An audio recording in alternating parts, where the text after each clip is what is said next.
Buenas noches, hermanos, hermanas, que estamos un día más para realizar nuestro oficio de oración, el oficio de la noche, el oficio vespertino, y nos preparamos para dar comienzo a ello. Como cada día, orando por la situación en el mundo.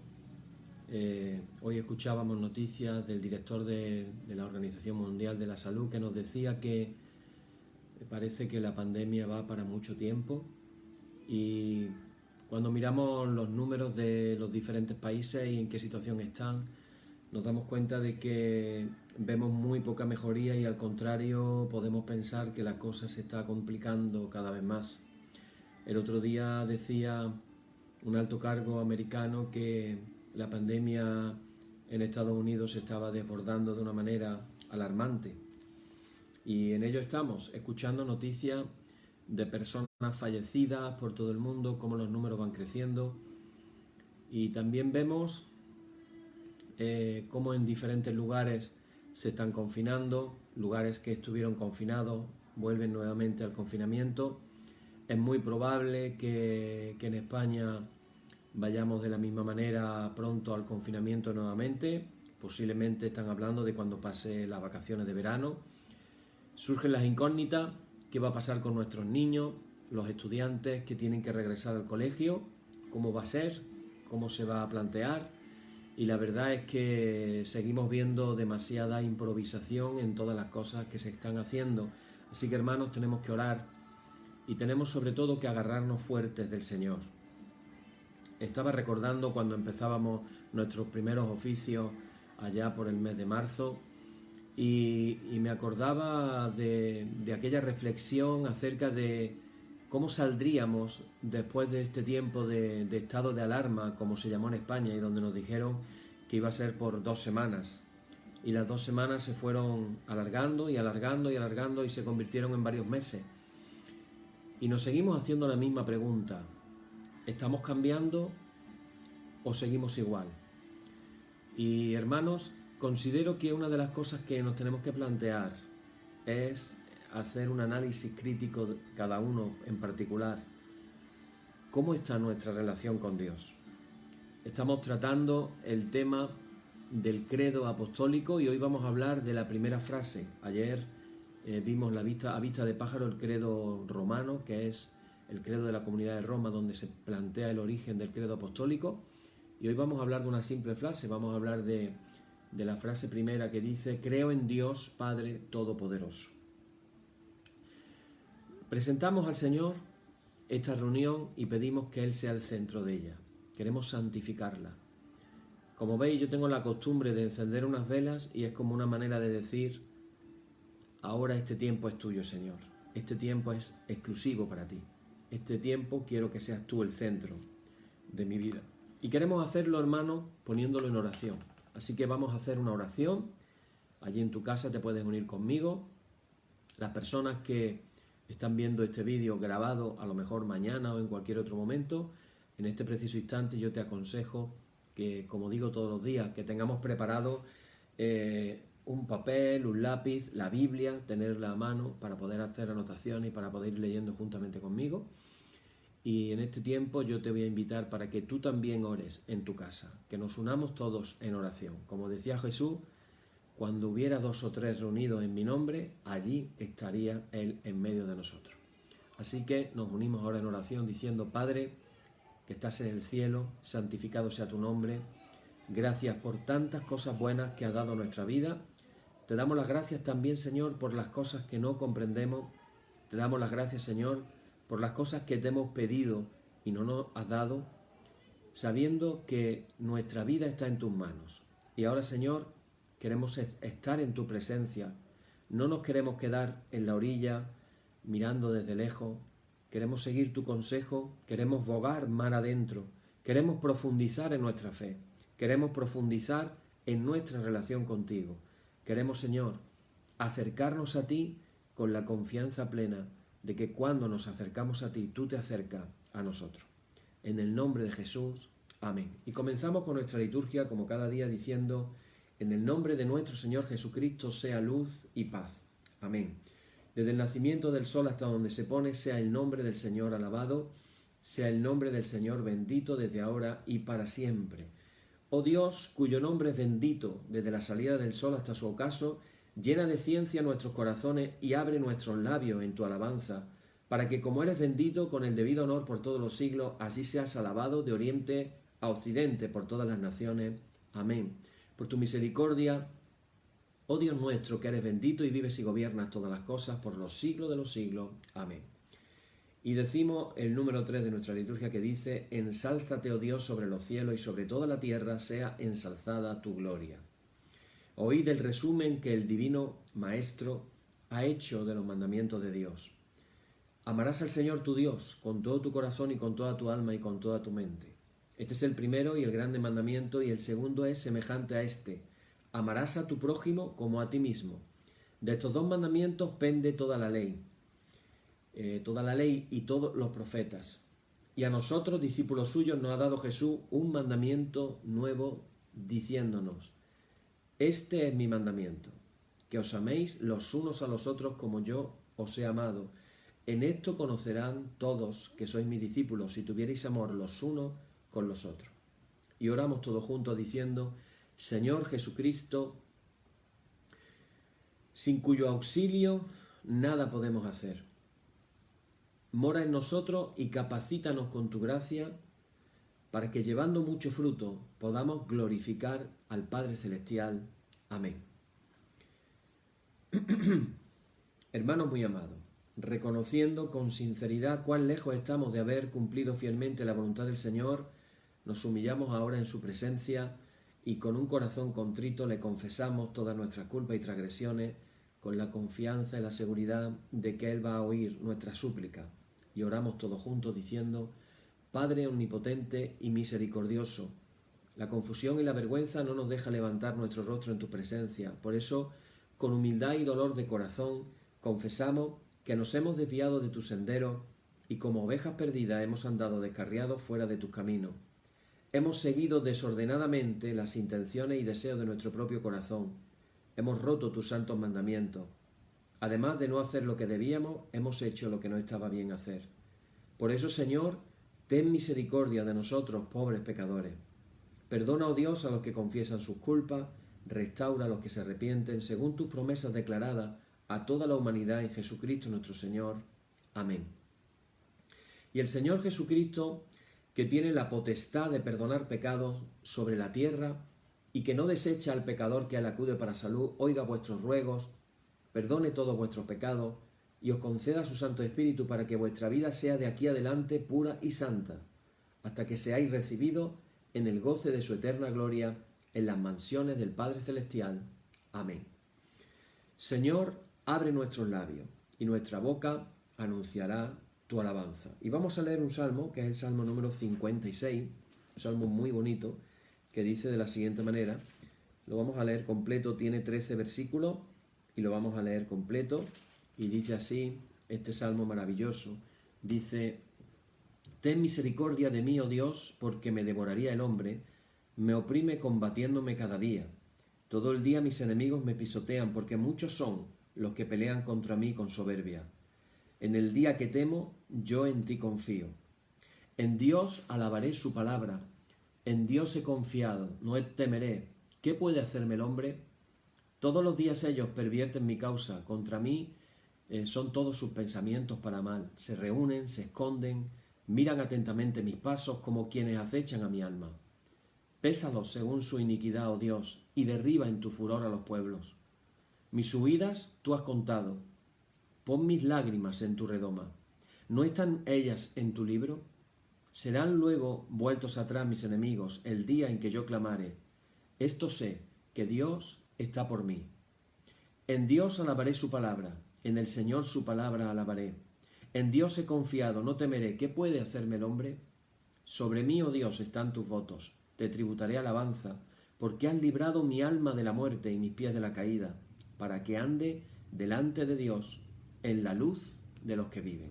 Gloria y honor al Padre y al Hijo y al Espíritu Santo, por los siglos de los siglos. Amén. Bueno, y vamos a compartir este estudio, vamos a ir un poquito más despacio, con menos información, Ha habido personas que me han dicho que están tomando apuntes y que casi que no dan abasto a tomar apuntes, así que vamos a tomarlo con un poquito de más calma, más despacio, con una poquita de menos información, pero seguro que va a ser de mucha bendición. Como dije desde el principio, la idea, llevamos varios días hablando acerca del credo y he dicho desde el principio que la idea luego, que va a comenzar hoy precisamente, es ir frase por frase compartiendo y meditando acerca de lo que decimos en el credo. La primera frase, creo en Dios Padre Todopoderoso. Ayer precisamente hablábamos de cómo en los tiempos en los que recibían las catequesis, los que se estaban preparando para el bautismo, una de las enseñanzas que recibían es que ese Dios Padre era el creador del universo, el Padre que creó el universo. Pero también eso lo creían los judíos, dijimos, también lo creía un filósofo estoico llamado Epíteto, también lo creía. Entonces podemos decir, ¿qué nos diferencia de ellos? Y decíamos dos cosas más. Decíamos, también ese Padre es el Padre de nuestro Señor Jesucristo. Y además decíamos, a partir del bautismo, ese Padre que es del Señor Jesucristo también es nuestro Padre. Así que ese concepto de creo en Dios Padre, la manera preferida en la que hablaba Jesús de Dios. Él hablaba siempre de mi Padre. Mi Padre y yo somos uno. Como hemos dicho y venimos repitiendo, la oración de Juan 17, Padre, que todos sean uno, como tú y yo somos uno. Pero en este siglo XXI, en este tiempo de pandemia, pues resulta que esto de creer en Dios, esto de creer en Dios Padre, pues presenta en muchas personas grandes dificultades.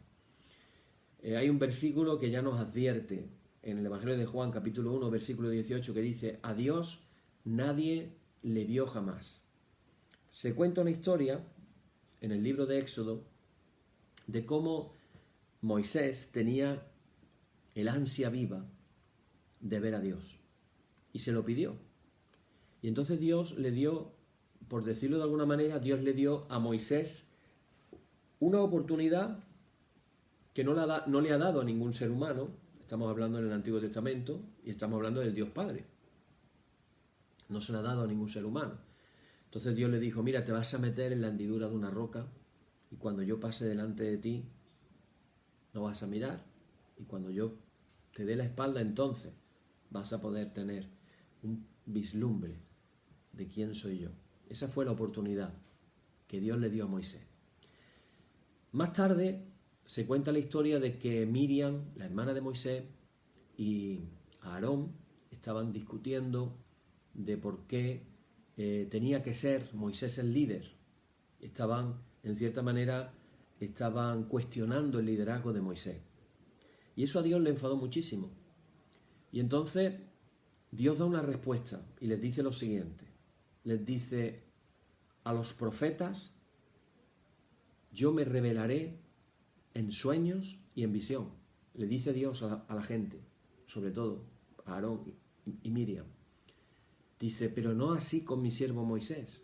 No así con mi siervo Moisés. Con Moisés me revelaré cara a cara. Es decir, si podemos decir de un ser humano que ha tenido una experiencia en la tierra, estamos hablando del Antiguo Testamento, de mayor cercanía con Dios, no es otro que Moisés. Pero resulta que después, en una discusión típica entre los discípulos y Jesús y las preguntas que los discípulos le hacían a Jesús, de pronto un discípulo le dice a Jesús, Señor, muéstranos al Padre. La misma pregunta de Moisés. Y Jesús se enfadó muchísimo con esa pregunta. Tanto tiempo con vosotros y no os habéis dado cuenta que quien me ha visto a mí ha visto al Padre. Que me estáis diciendo, muéstrame al Padre. Es decir, Jesús era la manifestación del Padre en la tierra. Quien veía a Jesús estaba viendo también al Dios Padre, según palabras del mismo Jesús. Pero el apóstol dice, a Dios nadie le ha visto jamás. A Dios nadie lo ha visto. Y esto constituye el principal obstáculo de la fe en este mundo moderno que nos ha tocado vivir. Hay una anécdota, se cuenta de un famoso astronauta ruso, el Yuri Gagarin, que fue el primero que entró en la órbita en torno a la Tierra. Él fue lanzado en un cohete y ese cohete pues, fue el primero en hacer una órbita alrededor de la Tierra.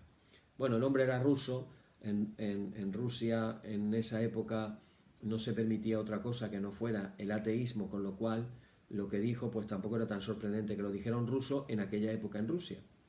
Pero el hombre dijo algo como medio chistoso, medio irónico, y entonces se le ocurrió decir que no había encontrado a ningún Dios habitando en el cielo.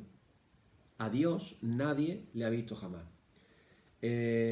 La ciencia no puede decir que a través de la investigación científica haya encontrado a Dios, independientemente de los instrumentos que evidentemente cada día son más complejos, cada día se hacen nuevos descubrimientos, etc. Y claro, surge la pregunta, ¿cómo podemos creer en un Dios del cual no tenemos ninguna evidencia de que realmente exista? Y es que esta ausencia de Dios realmente tiene connotaciones incluso a veces muy dolorosas. Se ha comentado, por poner un ejemplo, de aquellos 6 millones de judíos que murieron en el holocausto nazi, cómo pudieron sentir la ausencia de Dios. Personas tan creyentes en Dios y sin embargo, en un momento de sus vidas, sentirse completamente desoladas, solas y en una ausencia completa de Dios. También tenemos experiencia de personas que pudieron experimentar a Dios en medio de tales sufrimientos. Gente que podía haberse vuelto loca y que no se volvió loca y pudo soportar la prueba. Es muy desconcertante también la cantidad de imágenes de Dios que tenemos. De Dios y también incluso de Jesús. Yo estaba hoy haciendo un trabajo en el ordenador y había buscado en una página imágenes y había puesto en una página de estas que tienen imágenes de mucha calidad, de alta calidad, y había puesto para buscar imágenes que significaran espiritualidad. Y ahí me empiezan a salir imágenes. Espiritualidad. Y me ha llamado la atención dos cosas. La cantidad de religiones diferentes que aparecen a través de las imágenes y me ha llamado la atención la cantidad tan pequeña de imágenes de espiritualidad con referencia al cristianismo. Hay más imágenes de espiritualidad del budismo que del cristianismo, y eso cuando menos es llamativo. Y eso nos está hablando de algo. Nos está hablando de que en esta época, en el cristianismo, estamos viviendo muy poco la espiritualidad. Y hermanos, yo os animo a que vosotros no seáis los cristianos que no buscan, que nosotros seamos los cristianos que sí buscamos. Si yo preguntara cuál es la imagen de Jesús que tú tienes o que tiene otro, como aquella pregunta que también Jesús hizo, ¿no? ¿Quién dice la gente que soy yo? Y empezaron a decir cosas completamente desatinadas. Unos que Jeremías, otros que Elías, otros que Juan el Bautista. Imaginaros, ¿no? O sea, cosas completamente desatinadas. A tal grado que Jesús le pregunta ya directamente a su discípulo y le dice, bueno, ¿y vosotros quién decís que soy yo? Y ahí es cuando tiene que el Padre traer una revelación por el Espíritu Santo a Pedro. Y entonces Pedro dice aquellas famosas palabras de tú eres el Mesías, traducido luego al griego, tú eres el Cristo, el Hijo del Dios viviente. Y a tal grado que Jesús tiene que reconocer y tiene que decir, bienaventurado eres Simón, hijo de Jonás, porque esto no te lo ha revelado carne ni sangre, sino mi Padre que está en los cielos. Imagínate, tuvo que venir el Espíritu Santo a unos discípulos que llevaban ya bastante tiempo con Jesús para dar la respuesta correcta y adecuada. Si nosotros hoy preguntáramos ¿quién es Jesús?, ¿cuántas respuestas recibiríamos? Baste simplemente leer los títulos de los libros sobre Jesús.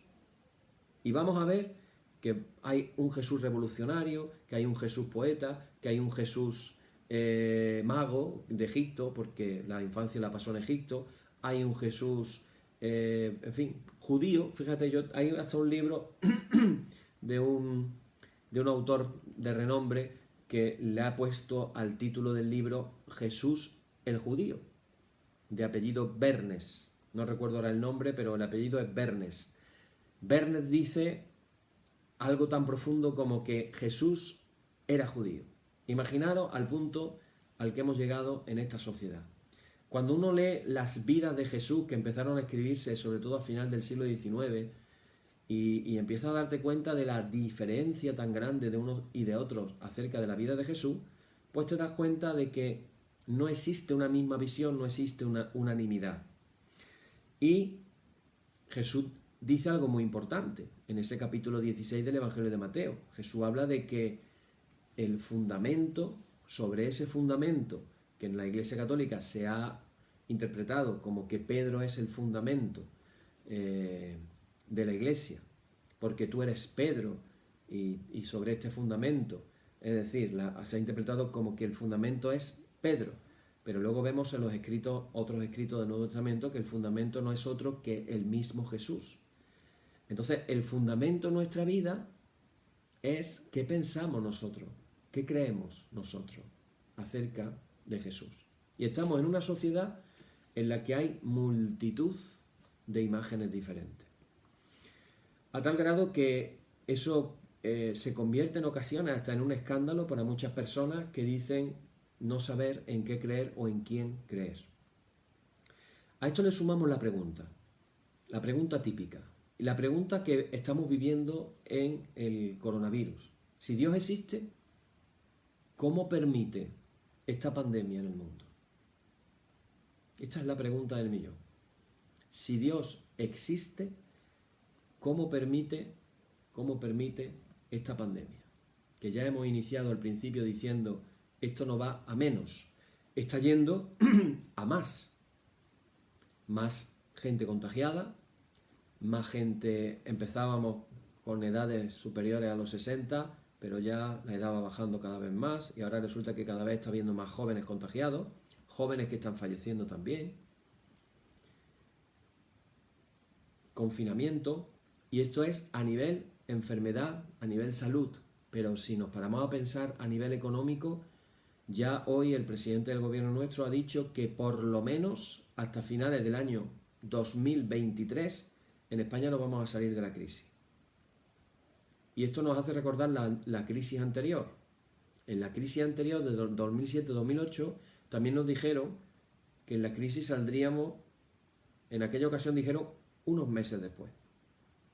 Bueno, pues resulta que de aquella crisis ni siquiera hemos terminado de salir. Nunca hemos llegado a las cifras que hubo en aquella época. Nunca hemos llegado a ese punto. Es decir, en España no hemos salido de una y estamos en otra. Y para colmo, las cifras económicas son las peores de todo el mundo. Y aquí surge la pregunta, ¿por qué? ¿Por qué, si Dios tiene el poder para sanar, y podría hacerlo así, mira, ¿por qué nos sana? Es como que estuviéramos, dirían algunos, dejados de la mano de Dios. Y hermanos, vivimos en misterio. Hay misterio que realmente buscar una respuesta lo que hace es complicarnos más las cosas. Nos cuesta trabajo. Hay personas que les cuesta trabajo conciliar la idea de un Dios. Yo suelo hablar sobre todo de un Dios de amor, un Dios misericordioso, un Dios perdonador, un Dios que nos ama sobre todo de una manera impresionante. ¿Cómo conciliamos eso con la injusticia que estamos viendo? ¿Cómo conciliamos eso con la violencia que vemos en el mundo? Las guerras, el maltrato a los niños, el maltrato a las mujeres. Realmente vemos una cantidad de injusticias tremendas. Y lo curioso es que en estos tiempos modernos, este tipo de preguntas, en vez de resolverse, lo que se ha hecho sencillamente es matar a Dios. Dios se ha convertido en algo así como un estorbo. Entonces se llega a decir que creer en Dios es algo negativo, es algo que le bloquea la autonomía al ser humano, que le quita la libertad, que le quita hasta el ser, lo que es la humanización por creer en Dios.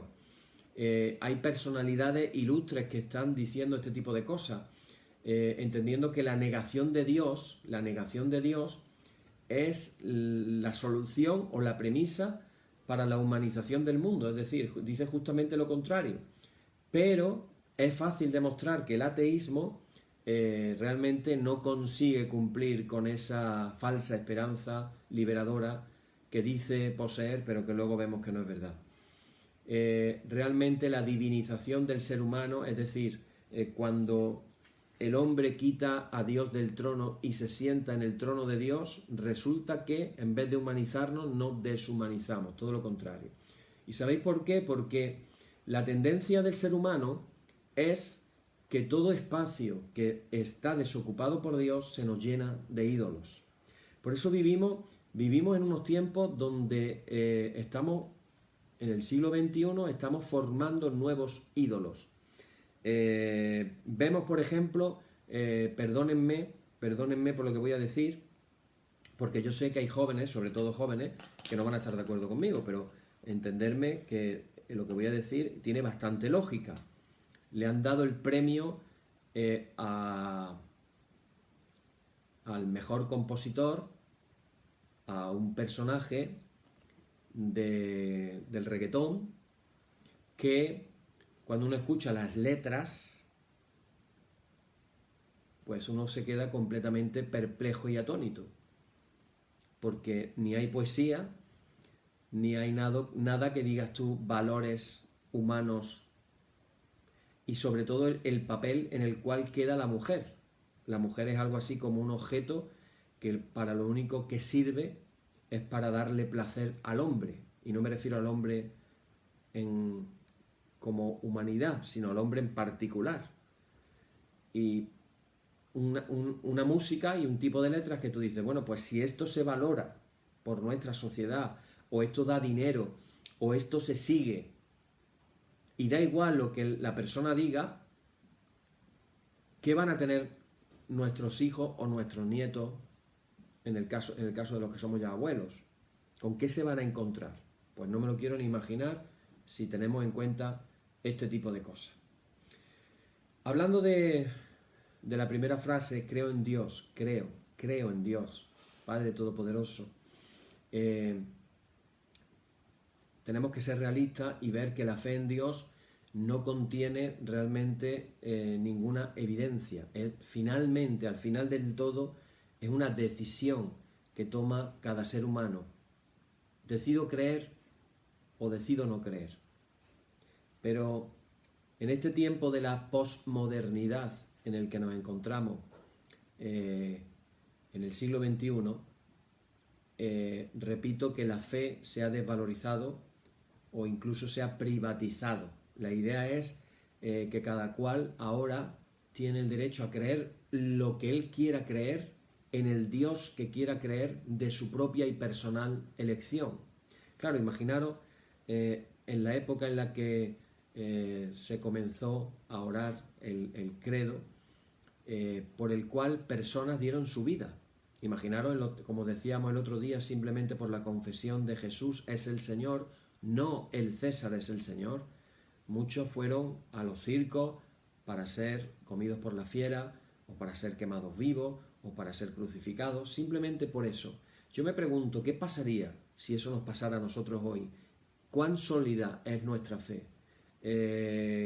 ¿Hasta qué punto nuestra fe está fundamentada? Y nos recordamos el pasaje que hemos dicho de las palabras de Jesús cuando dijo que el que lo confesara a Él, Él lo confesaría delante de Dios. ¿Qué nos pasaría a nosotros? Yo me lo pregunto. Este siglo XX ha sido el siglo de mayor persecución de la Iglesia y mayor número de mártires. El mayor número de mártires ha sido el siglo XX. Muchos piensan que fue en la época de los romanos, pero no. Ha habido más mártires en el siglo XX y lo que llevamos del siglo XXI que en aquella época. y siguen muriendo cada día. Y podemos leer en algunas noticias que no salen en la televisión ni salen en muchos sitios, pero que nos vamos enterando por diferentes medios, cómo hay gente que está muriendo por su fe. ¿Cuál es el fundamento de la nuestra? Y nos surge una pregunta: ¿qué importancia, qué relevancia puede tener esa frase tan simple de poder decir con fe lo que estamos hablando todo el tiempo? Creo en Dios Padre Todopoderoso. Ya en el Antiguo Testamento, en un salmo, se habla de que no hay Dios.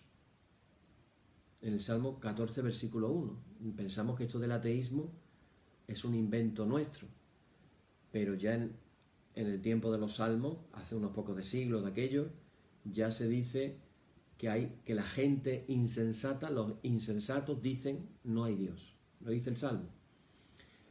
También tenemos que recordar que la iglesia primitiva vivía en unos tiempos confusos, a tal grado que cuando Pablo llega a Atenas se encuentra con un altar que ponía altar al Dios desconocido. Había un montón de altares a diferentes dioses, y tal era la confusión. De por sí, hubiera otro que no conociera, hasta había un altar al Dios desconocido. La confusión no es algo de nuestros días. Ya entonces había mucha confusión. Y nos preguntamos, ¿qué es lo que está en juego? ¿Qué es lo que está en juego? Lo que está en juego, hermanos, no es otra cosa que la propia autorrevelación de Dios. Esto es muy importante. Dios se ha revelado al hombre y tenemos que tenerlo muy claro, porque Él ha querido. Y la revelación que Dios ha querido hacer, la extensión de la revelación, el contenido de la revelación es exactamente el que Dios ha querido que sea. Decíamos en otros oficios que había escuchado a un ministro decir unas palabras muy hermosas que nos hablan de otra, por decirlo de alguna manera, otra característica más de la Biblia. Decía algo así como que a Dios le ha placido dejar secretos, misterios, escondidos dentro de la palabra de Dios. Algo así como un padre que juega con sus hijos para que sus hijos encuentren lo que el padre ha escondido, como una especie de juego. Y a veces nos podemos sentir así, porque realmente hay misterios sin resolver. Este domingo, cuando celebrábamos la Cena del Señor, yo le decía a los hermanos, después vamos a orar y vamos a decir los que hemos participado, y señalaba al pan y al vino, y decía los que hemos participado en estos santos misterios. ¿Qué es el pan? ¿Qué es el vino? Decimos al tomarlo, el cuerpo y la sangre de nuestro Señor Jesucristo preserve tu cuerpo y alma para la vida eterna. Decimos eso. Y a eso respondemos con un amén. Y lo tomamos. Y entonces, pero lo tomamos en misterio. Es un misterio. Es un misterio. Pero es un misterio hermoso. Es un misterio bello. Porque nos estamos alimentando para la vida eterna. Así que lo que está en juego, hermano, es la revelación de Dios. Y en esa autorrevelación que Dios hace de sí mismo, encontramos un aspecto de la santidad de Dios. Nos recuerda a Moisés, como hemos dicho antes, ese Dios que es intocable, esa majestad de Dios, que no permite que nos aproximemos a ella de una manera irreverente. Por eso le dice a Moisés, quita el calzado de tus pies porque el lugar que estás pisando es un lugar santo. Moisés se tiene que quitar la sandalia y permanecer a una cierta distancia cuando quiere entender qué está pasando con esa zarza que arde y no se quema. Un pasaje que podemos leer en Éxodo capítulo 3, versículo 5. Dios se vuelve esquivo a la investigación humana. No se deja atrapar por la ciencia. No puede ser identificado en un laboratorio. Hay una cuestión física algo que están tratando de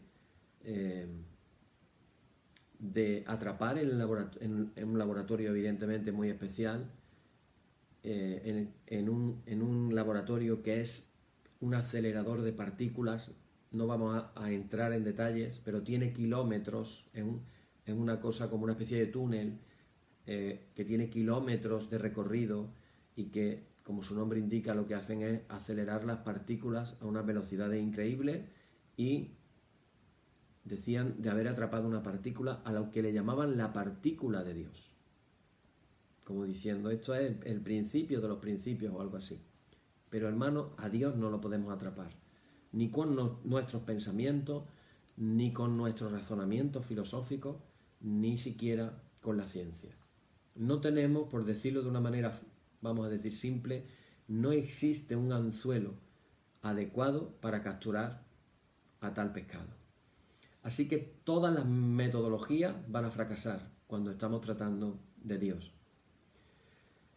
Pero eso no quiere decir, hermanos, que no tengamos una noción de Dios. Como estamos diciendo, Dios se revela. Hay vestigios suyos en nuestro mundo. Este sábado pasado nos hablaba el reverendo Javier Ackerman,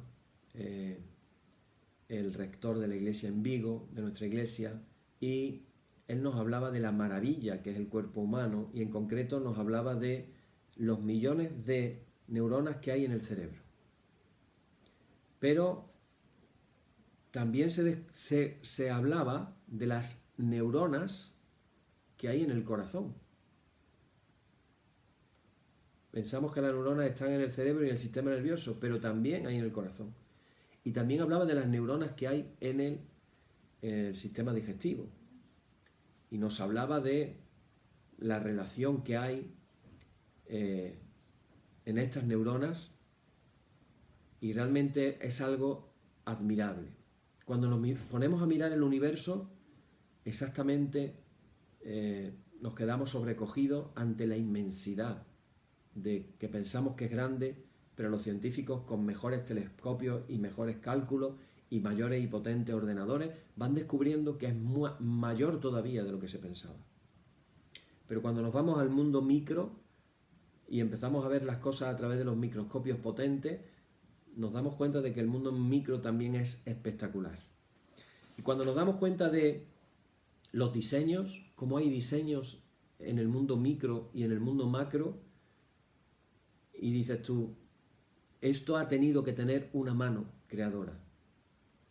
Fijaros qué hermoso es cuando decimos en el credo con fe y decimos, creemos en un Dios que ha sido el creador de lo invisible y de lo visible. El mundo venidero, el mundo espiritual, donde se nos habla en la Biblia que están los ángeles ministradores de Dios, y lo que podemos ver con nuestros ojos naturales, mundo espiritual y el mundo material.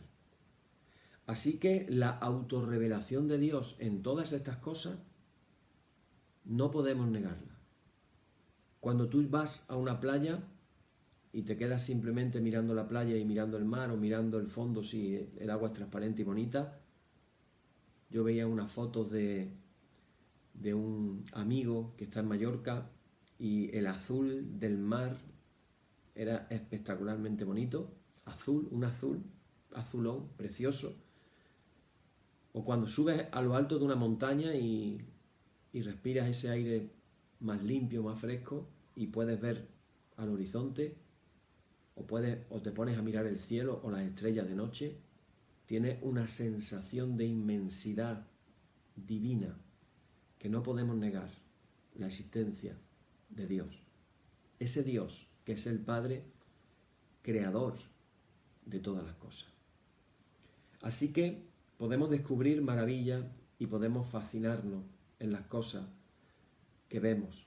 Pero también hay eventos particulares en nuestras vidas, como por ejemplo eventos que alteran el rumbo de la vida de las personas. Tenemos un ejemplo en Israel cuando eran esclavos en Egipto.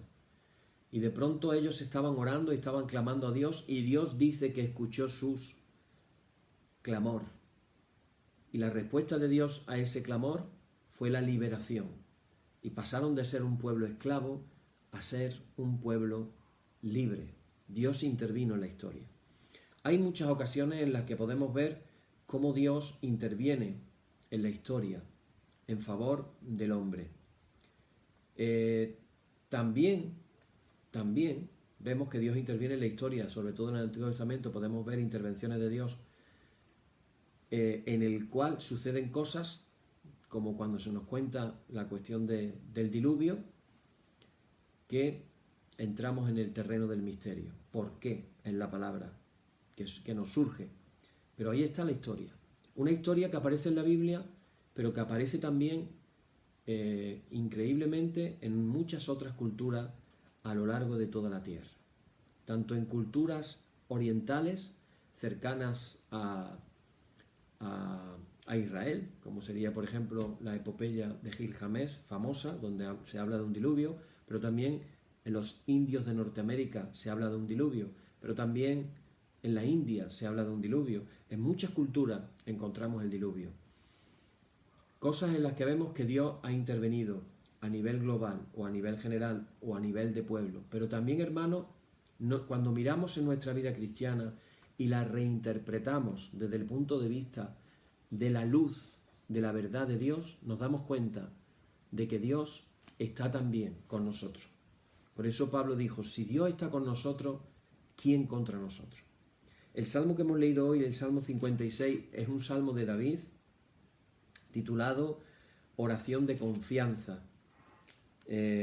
Comienza con unas palabras medio misteriosas. Al músico principal sobre la paloma silenciosa en paraje muy distante. Mictán de David cuando los filisteos le prendieron en Gat. Y él habla ahí de cómo los enemigos lo están persiguiendo, pero él refuerza su confianza en Dios y repite en 2 ocasiones.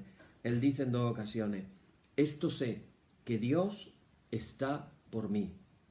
¿Cuántas veces en tu vida has notado, has sentido, has podido ver, has podido darte cuenta desde la iluminación de la luz de la vida cristiana que Dios ha estado contigo, que Dios ha permitido cosas en tu vida, que tú te has propuesto ciertas cosas y de pronto las cosas se han cambiado y tú pensabas ir para un lado, pero resulta que Dios te ha encaminado tus pasos hacia otro lado?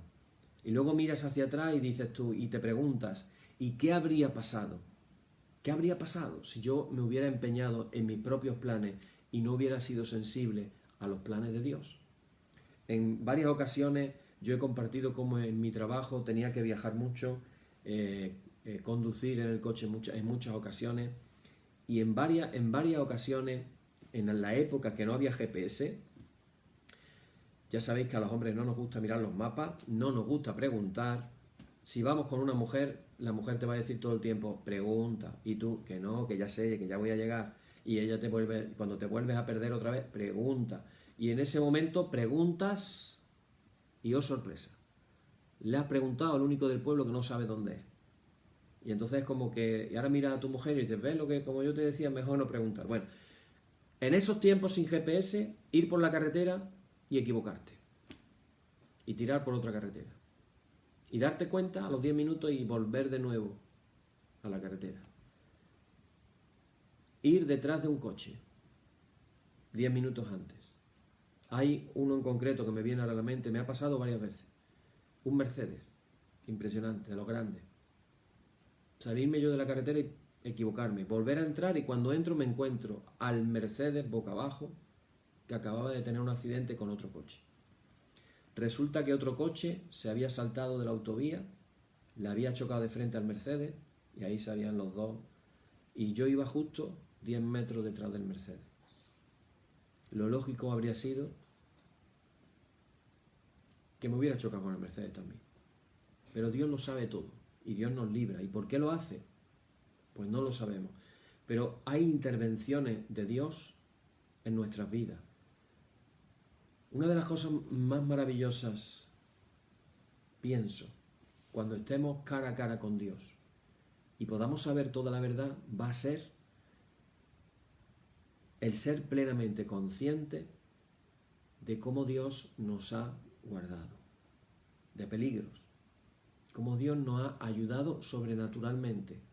A veces pensamos que nosotros somos fuertes, que nosotros somos los que conseguimos las cosas, que nosotros somos los que nos proponemos hacer las cosas y las conseguimos, porque somos echados para adelante, somos trabajadores, vamos, y no nos damos cuenta de la ayuda de Dios. Dios muchas veces está detrás de nosotros echándonos una mano y ayudándonos. Y ahí también reconocemos la existencia de Dios. Qué bonito será ese día, hermano. Qué bonito será el día en que nos demos cuenta de toda la verdad. Repito la frase de hoy y hasta aquí vamos a llegar. Creo en Dios Padre Todopoderoso. Mañana seguiremos y vamos a añadir un poquito a la frase. Mañana vamos a decir en Dios Padre en Jesucristo. Dios Padre de Jesucristo Todopoderoso. Así que mañana, hermanos, continuamos. Y ahora, como estamos tomando la costumbre en este nuevo tiempo de compartir acerca del credo y con la idea de aprendérnoslo de memoria y poderlo orar, estamos confesando la fe. Recordar, hay diferentes tipos de oración. Hay oraciones de alabanza y de acción de gracia, hay oraciones de intercesión y hay oraciones de confesión de pecado, pero también de confesión de la fe. Y esta sería una de las oraciones de confesión de nuestra fe. Así que, hermanos, ahora todos juntos nos vamos a unir a los miles, millones de cristianos que hoy en el mundo han hecho esta misma oración, y quién sabe si a lo mejor en esta hora, en cualquier otra parte del mundo, a lo mejor otros cristianos la están haciendo a la misma vez que nosotros. Así que, con toda la fe que nos está dando cada día más, vamos a confesar el credo de los apóstoles diciendo: creo en Dios, Padre Todopoderoso, Creador del cielo y de la tierra, y en Jesucristo, su único Hijo, nuestro Señor, que fue concebido por obra del Espíritu Santo, nació de María Virgen, padeció bajo el poder de Poncio Pilato, fue crucificado, muerto y sepultado, descendió a los infiernos, y al tercer día resucitó de entre los muertos, subió a los cielos, está sentado a la diestra del Padre Todopoderoso, de donde ha de venir a juzgar a los vivos y a los muertos. Creo en el Espíritu Santo, en la Santa Iglesia Católica, en la comunión de los santos, el perdón de los pecados, la resurrección de la carne, la vida eterna. Amén. Lo confesamos con fe.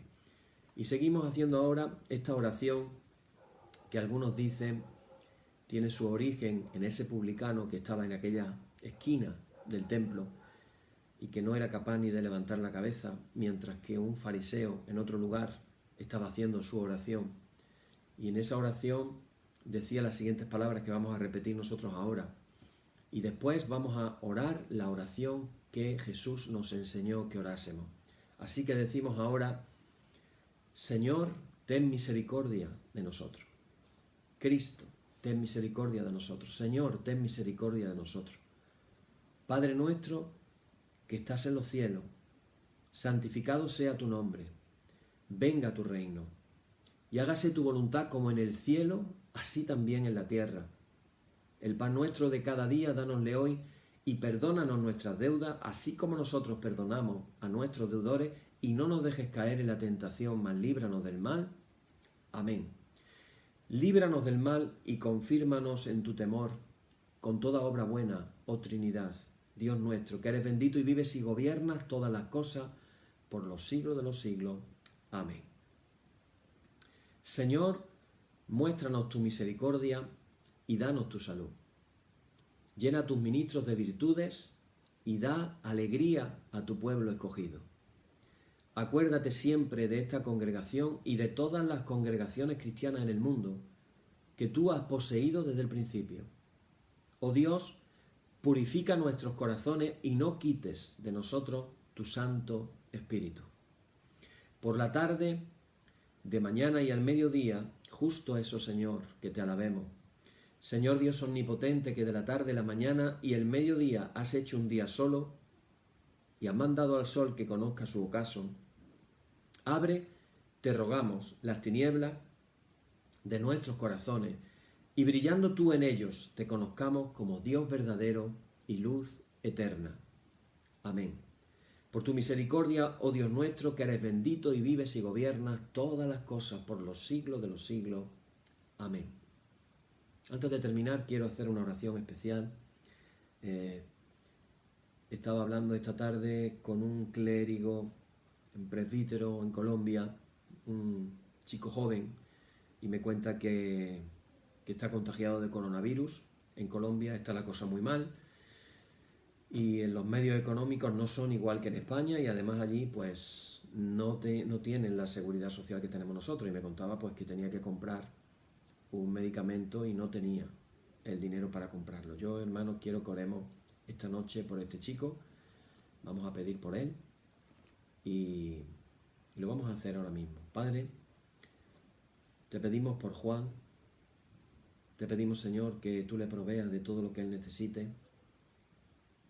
Te pedimos, Señor, por sanidad para su cuerpo, que él pueda restablecerse pronto, que sus defensas puedan funcionar bien y que él pueda restablecerse pronto, Señor, y que tú le puedas proveer de todo lo que él necesita. Señor, que en este preciso instante tu mano sanadora esté sobre él para sanarlo por el poder de tu Espíritu Santo. En el nombre de Jesús. Amén. Amén. Bien, hermanos, pues de esta manera termina nuestra solemnidad en el nombre de nuestro Señor Jesucristo, y pedimos que sean aceptadas con paz nuestras peticiones y nuestras alabanzas, dando gracias a Dios. Amén.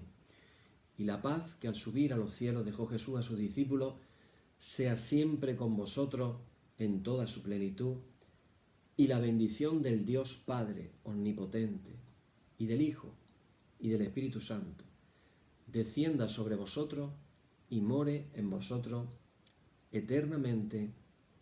Amén. Amén, hermanos. Pues quedamos así despedidos. Recordamos las palabras del Salmo. Esto sé que Dios está por mí, en Dios alabaré su palabra, en Dios he confiado, no temeré. Esas palabras que tanto Jesús le tuvo que decir a sus discípulos cuando se acercaba a ellos: no temas. Que el Señor nos diga a nosotros en esta noche lo mismo: no temas, no tengas temor. Él tiene en sus manos nuestra vida, nuestro futuro. Él tiene toda nuestra vida en sus manos, y a Él le damos la alabanza y las gracias, y ojalá que cada día podamos acercarnos más y más y conocer mejor al Señor, y que también lo demos a conocer a otras personas. Que el Señor os bendiga. Hasta mañana.